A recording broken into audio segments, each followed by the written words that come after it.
எண்ணாகமம் 21 அதிகாரம்.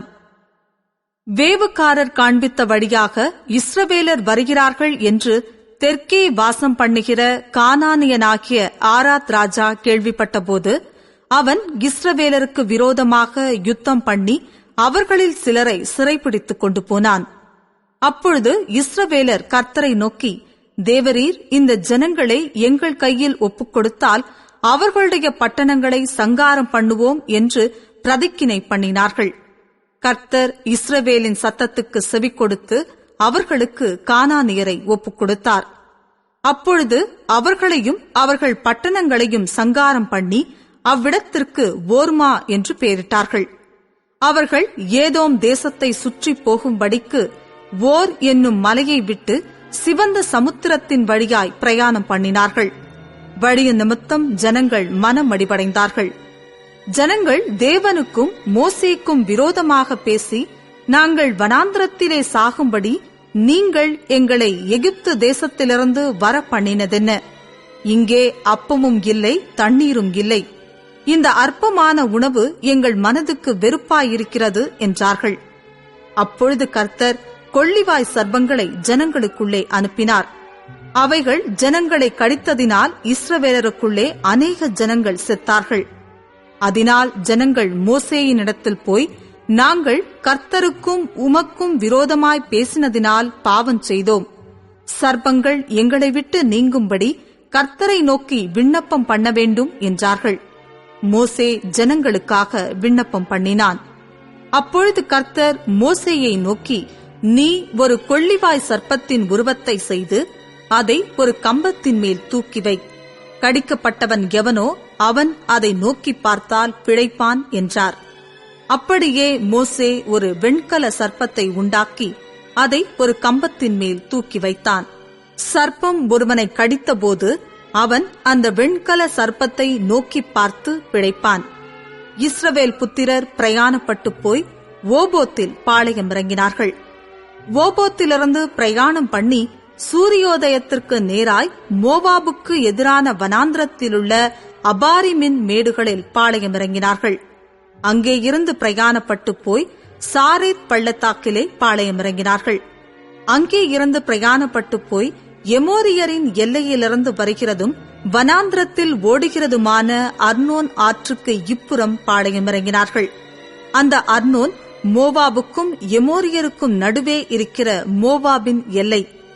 அதனால் சூப்பாவிலுள்ள வாகேபும் அர்னோனின் ஆற்றுக்கால்களும் ஆர் என்னும் ஸ்தலத்துக்கு பாயும் நீரோடையும் மோவாபின் எல்லையை சார்ந்திருக்கிறது என்னும் வசனம் கர்த்தருடைய யுத்த புஸ்தகத்தில் எழுதியிருக்கிறது. அங்கே இருந்து பேயேருக்கு போனார்கள்.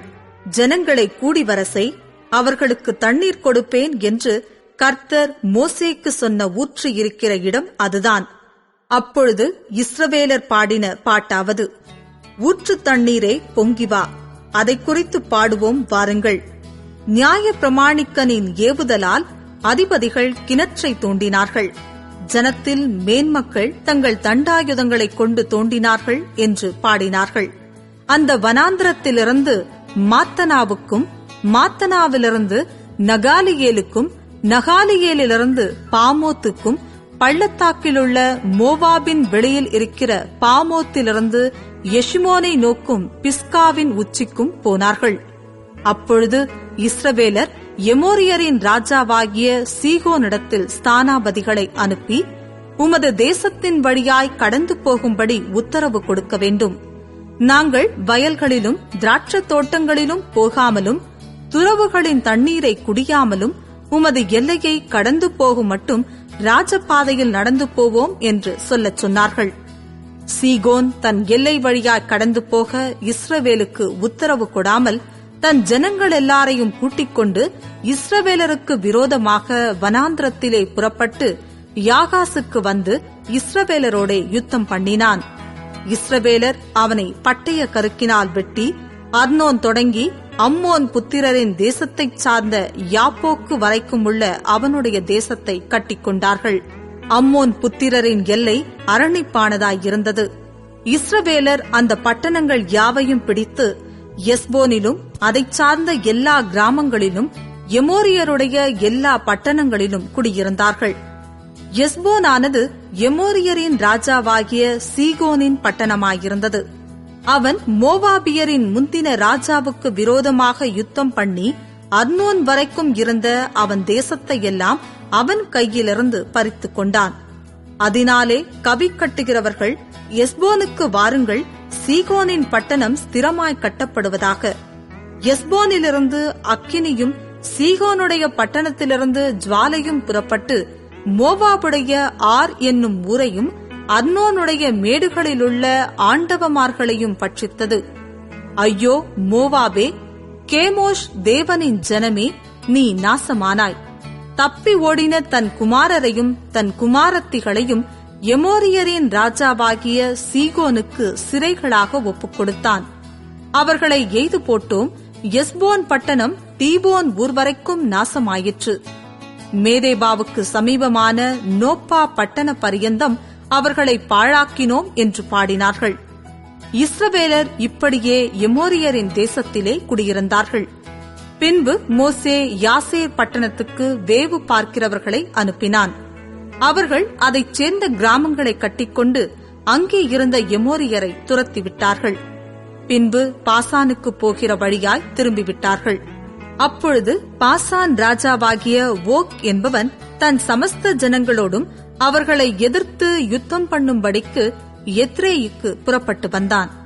கர்த்தர் மோசேயை நோக்கி, அவனுக்கு பயப்பட வேண்டாம், அவனையும் அவன் ஜனங்கள் எல்லாரையும் அவன் தேசத்தையும் உன் கையில் ஒப்புக் கொடுத்தேன்.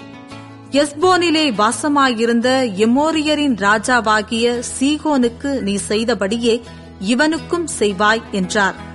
அப்படியே ஒருவரும் உயிருடன் மீதியாயிராதபடிக்கு அவனையும் அவன் குமாரரையும் அவனுடைய சகல ஜனங்களையும் வெட்டி போட்டு அவன் தேசத்தை கட்டிக்கொண்டார்கள்.